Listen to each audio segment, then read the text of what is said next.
আসসালামু আলাইকুম। বাংলাদেশি টাকায় প্রায় 3 কোটি টাকা দামের এই বাসটাতে কোনো ইঞ্জিন নাই। এটা ফুললি একটা ইলেকট্রিক বাস যেটা চার্জে চলে। স্ক্রিনে আপনারা দেখতেছেন যে বাসের চার্জ কতটুকু আছে এইটা ড্যাশবোর্ডে দেখা যায়, এবং এক চার্জে 100% চার্জে 250 কিলোমিটার চলতে পারে এই বাসটা।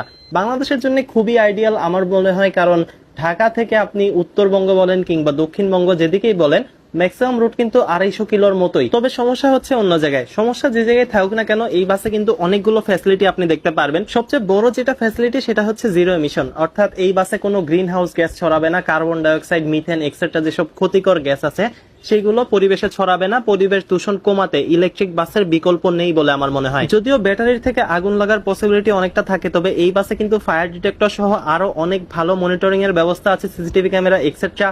বাসের হুইলার প্রেসার কিরকম আছে সবকিছু কিন্তু লাইভ মনিটরিং করা হয়। সর্বোচ্চ 85 থেকে 90 কিলোমিটার আওয়ার স্পিডে চলতে পারে এই বাসটা, এবং এই বাসের ভাড়া অনেক কম, যেখানে নন এসি বাসের ভাড়াই 6.5